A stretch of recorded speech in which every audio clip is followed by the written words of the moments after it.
శ్రీ మహాగణాధిపతయే నమః. ఈరోజు మనం శ్రీ విశ్వావసునామ సంవత్సర ఫలితాల్లో భాగంగా ద్వాదశ రాశుల వారికి ఈ సంవత్సరం ఎలా ఉంటుందనేటువంటి విషయం గురించి తెలుసుకుందాం.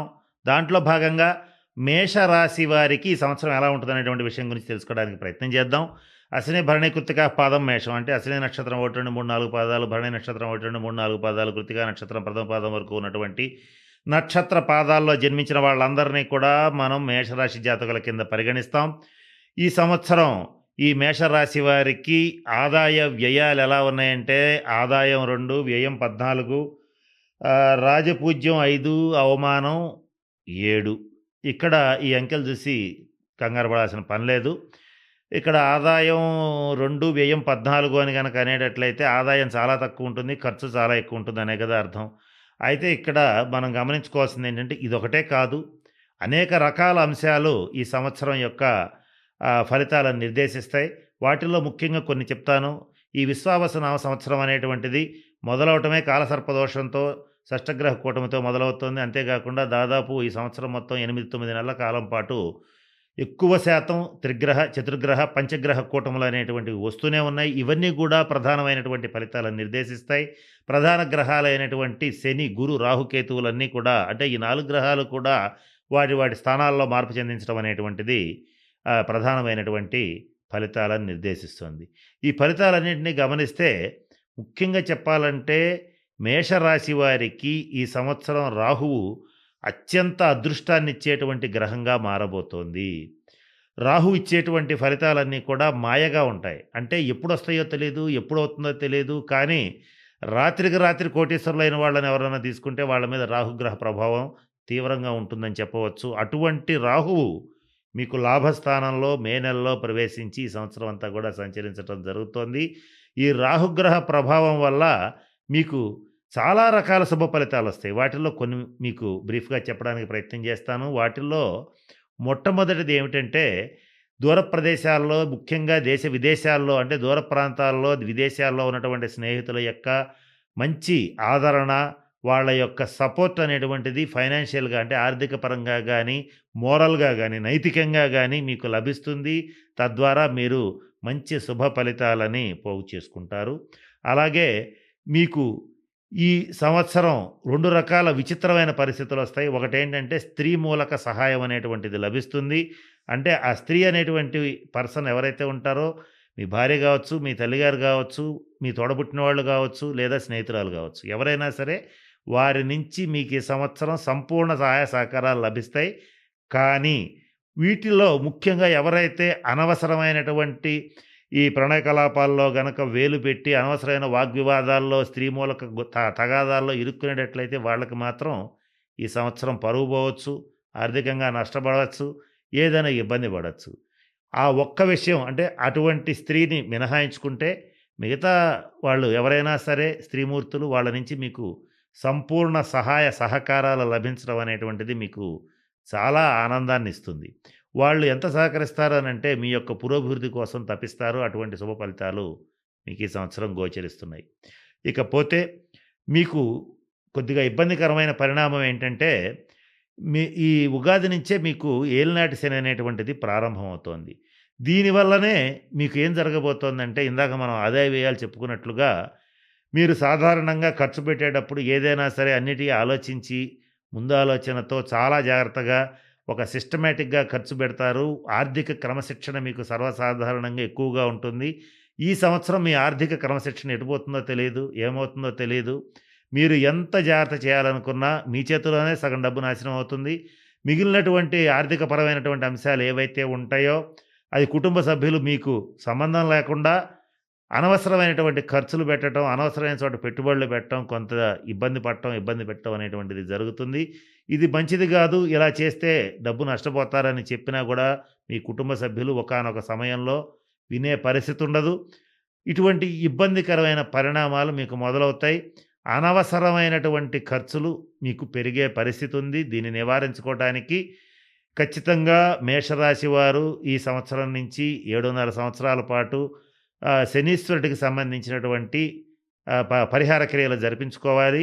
ఏం చేయాలంటే వీటిలో సంవత్సరానికి ఒకసారి తిరునల్లారులో గాని, మందపల్లిలో గాని, శనిసింగణాపూర్‌లో గాని శనీశ్వరుడిని సందర్శించి తైలాభిషేకం జరిపించుకోండి. ఒకవేళ అంత దూరం వెళ్ళలేనటువంటి వాళ్ళెవరన్నా ఉంటే మీ దగ్గరలో ఉన్నటువంటి శివాలయంలో, నవగ్రహాలయానికి వెళ్లి శనీశ్వరుడికి 8 శనివారాల పాటు తైలాభిషేకం జరిపించండి.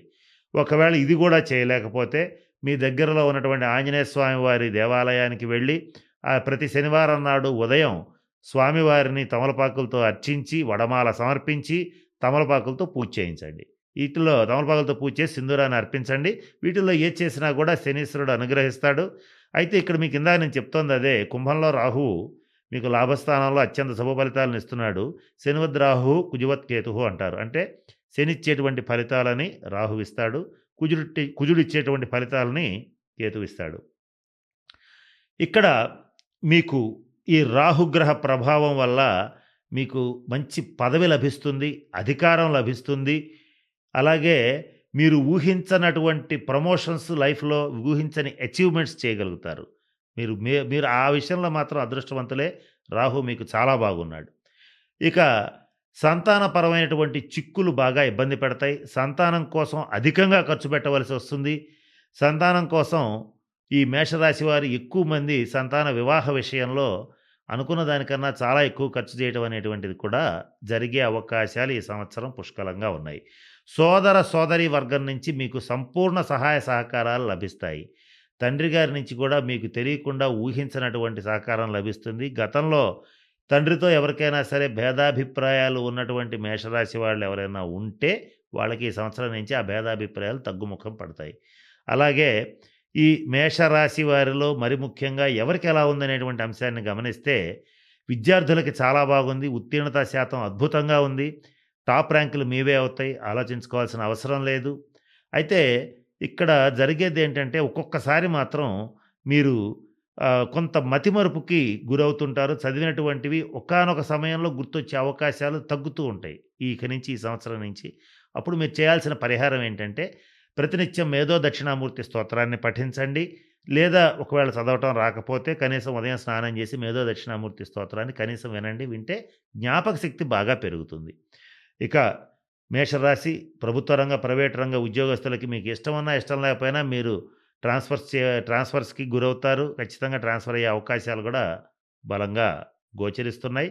అయితే వెళ్ళినటువంటి ప్రదేశంలో నిలదొక్కుకోవడానికి కనీసం 3-6 నెలలు పడుతుంది. ఈ విషయంలో కొంచెం జాగ్రత్తగా ఉండాలి. ఇది ప్రైవేట్ రంగ ఉద్యోగస్తులకు కూడా వర్తిస్తుంది. జీతం అయితే పెరుగుతుంది. మంచి ప్రమోషన్ అయితే వస్తుంది. ఈ కానీ మీరు కొంతమందిలో మాత్రం ఊహించనటువంటి ప్రదేశాలకు వెళ్ళవలసిన పరిస్థితి వస్తుంది. వర్క్ స్ట్రెస్ బాగా పెరుగుతుంది. నిద్రాహారాలు మాని పని చేయవలసి వస్తుంది. కానీ మీరు చేయగలుగుతారు. వాళ్ళు ఇచ్చినటువంటి టార్గెట్స్‌ని పూర్తి చేయగలుగుతారు. ఈ ప్రమోషన్‌లు రావటం, పదవులు రావటం అనేటువంటిది కేంద్ర రాష్ట్ర ప్రభుత్వ ఉద్యోగులు ఇద్దరికీ కూడా వర్తిస్తుంది. ఇది ఉద్యోగస్తుల పరిస్థితి. ఉద్యోగస్తుల కంటే వ్యాపారస్తులకి చాలా అద్భుతంగా ఉంది.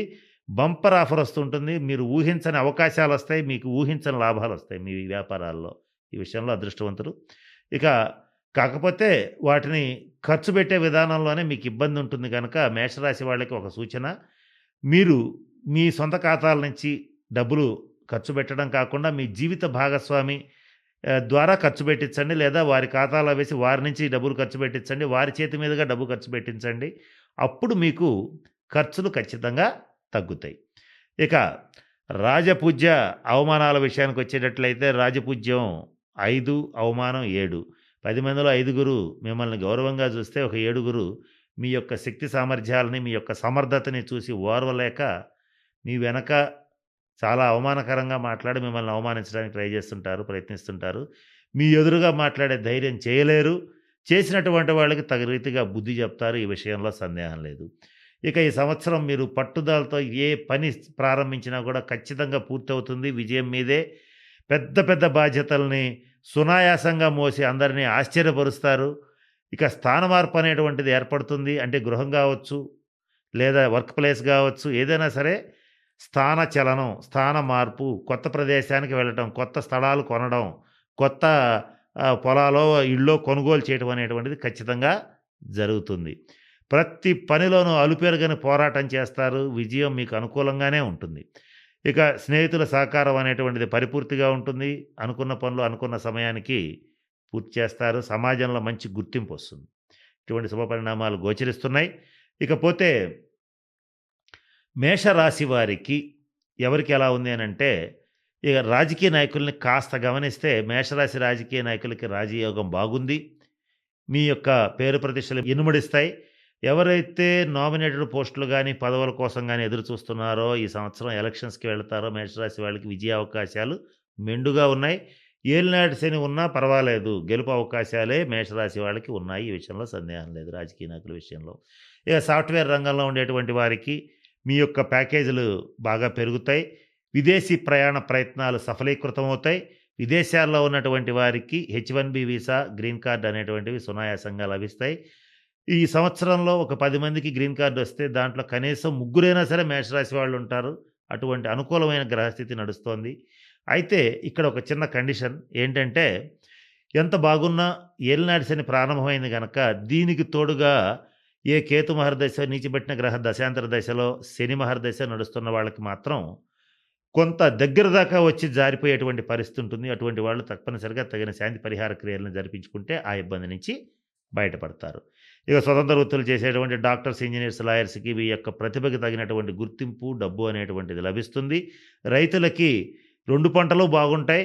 ఎర్రటి ధాన్యాలు, నల్లటి ధాన్యాలు, మినుములు, నువ్వులు ఇట్లా ఏదైనా సరే మీకు మిర్చి అన్నీ గూడా అనుకూలంగా ఉన్నాయి. మీరు చక్కగా రైతులైతే మాత్రం వ్యవసాయంలో పండగ వాతావరణం చోటు చేసుకుంటుంది. మీ పొలాలకి విలువ పెరుగుతుంది. మీ పంటకు గూడా విలువ పెరుగుతుంది. ఇకపోతే కమిషన్ బిజినెస్ చేసేటువంటి వాళ్ళకి అద్భుతమైన రాజయోగం అని చెప్పొచ్చు. అందరిలోకెల్లా మేషరాశిలో ఉన్నటువంటి కమిషన్ వ్యాపారం చేసేటువంటి వాళ్ళు ఈ సంవత్సరం టాప్ పొజిషన్‌కి వెళ్ళి తీరతారని చెప్పటంలో సందేహం లేదు. అలాగే ఎవరైతే స్టాక్ మార్కెట్స్‌లో పెట్టుబడులు పెడుతుంటారో, స్టాక్ బ్రోకింగ్ చేస్తుంటారో, ట్రేడింగ్ అయితే మాత్రం చేయటం మంచిది కాదు. ఇక మిగిలిన అన్ని విషయాల్లో కూడా ఈ స్టాక్ మార్కెట్‌కి సంబంధించి ఎవరైతే వ్యాపారాలు చేస్తుంటారో వాళ్ళందరికీ ఈ సంవత్సరం మేషరాశి వాళ్ళకి మంచి లాభదాయకంగా ఉండి తీరుతుంది.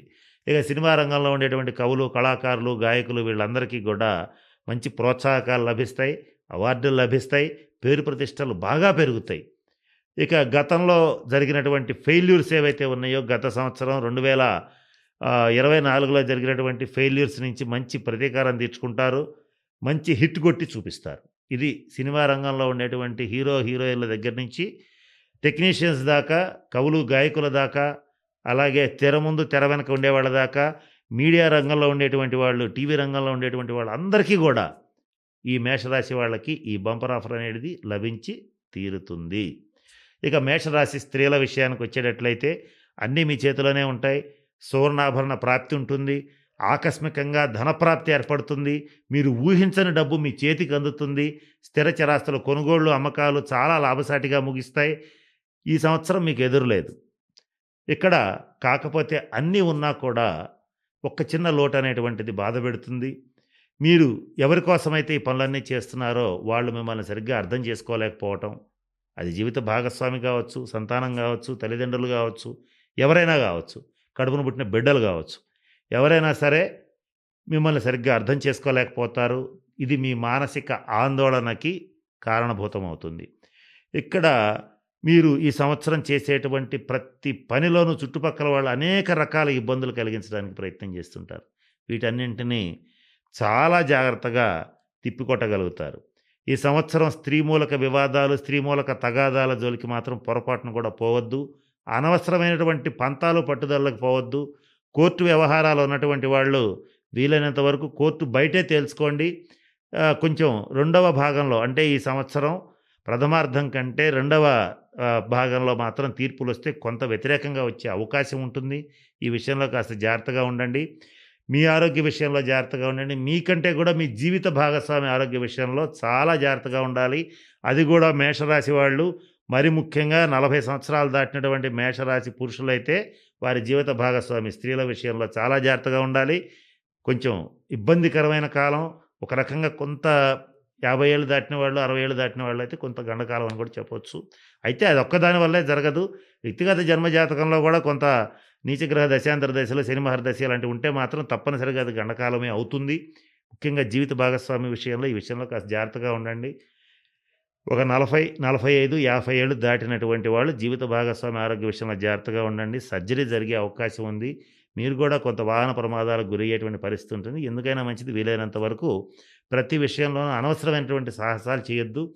సాహసం చేయటం మంచిదే. కానీ అనవసరమైన సాహసాలు, పంతానికి పోయి సాహసాలు చేయడం ఇటువంటివి మాత్రం చేయవద్దు. అనవసరమైన బెట్టింగులకి వెళ్ళవద్దు. నష్టపోతారు. కనుక ఈ విషయాలు కాస్త దృష్టిలో పెట్టుకొని కొంచెం తగిన శాంతి పరిహార క్రియలను జరిపించుకోండి. నేను చెప్పిన అన్ని సూచనలు, సలహాలు పాటించి చక్కగా మేషరాశి వారు మంచి అష్టైశ్వర్యాలు, భోగభాగ్యాలు పొందాలని, పొందుతారని మనస్ఫూర్తిగా పరమేశ్వరుని ప్రార్థిస్తూ సెలవు తీసుకుంటున్నాను. స్వస్తి.